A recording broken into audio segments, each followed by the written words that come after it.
Hello everyone, it is Monday the 28th of February and you are watching Abdul Newscast, bringing your top stories from around the world. If you have not subscribed yet, now is the time to do. These are the stories for today. First news, fully autonomous container ships first in Japan. A fully autonomous container ship called Mikage, owned by Mitsui Lines, was put on trial for the first time at the end of January on the waters of Japan. The 95 meters unmanned vessel departed from the port of Suruga and traveled 161 nautical miles to its destination, the port of Sakai near Osaka, using radar systems, LiDAR sensors, cameras, and a satellite compass to navigate. Even the docking process was quite automated. Flying drones dropped ropes to dock workers waiting at the port. And another similar ship called Suzaku was also tested earlier this month from Tokyo Bay to Issei Bay. Even though in the past there were already unmanned vessels like the Norwegian Yara Birkeland ship or ferries in Finland and Norway. They all had human crew on board, but the Japanese vessels, not at all. Seems all kind of vehicles will be self-driving in the future. There are already cars, unmanned aerial vehicles, and now ships. The next story is quite alarming. Plastic pollution in oceans growing at dangerous pace.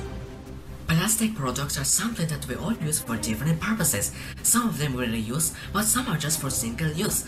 Great quantities of these fossil fuels derived substances become waste and ends up in the oceans. You may find it unbelievable, but gigantic plastic islands are already seen in the Pacific and Atlantic Oceans. A recent report commissioned by the Worldwide Fund for Nature (WWF) and conducted by the Alfred Wegener Institute from Germany has found that plastic has reached every part of the oceans, from the surface to the deep ocean floor. Plastic content, microplastic, and nanoplastic has been found in various marine species, and surprisingly, a fifth of canned sardines contain these materials. Marine ecosystem has limited capacity to absorb all the plastic. If no action is taken soon, it will collapse. As part of its advocacy efforts, WWF is calling for an international treaty on plastic production and recycling standards. We hope this agreement can be reached and signed at the UN Environment Assembly this week, February 28 to March-June in Kenya's capital, Nairobi.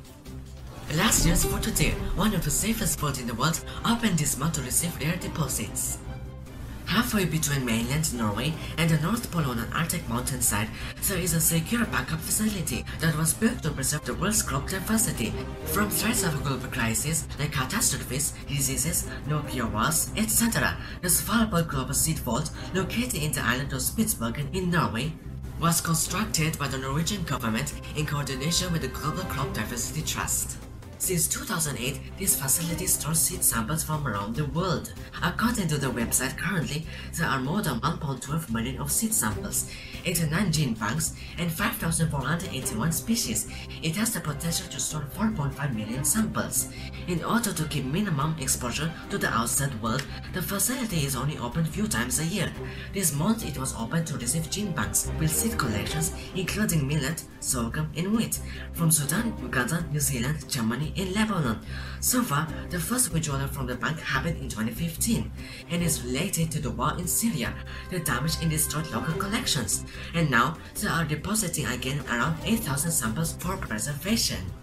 By the way, it is free to deposit seeds in the vault, but has to be done by gene banks. That's all for today. Thanks for watching. If you found value on the stories, share, refer, and subscribe. Once again, I am Michael from Abdul Newscast. Join us next time for another news edition.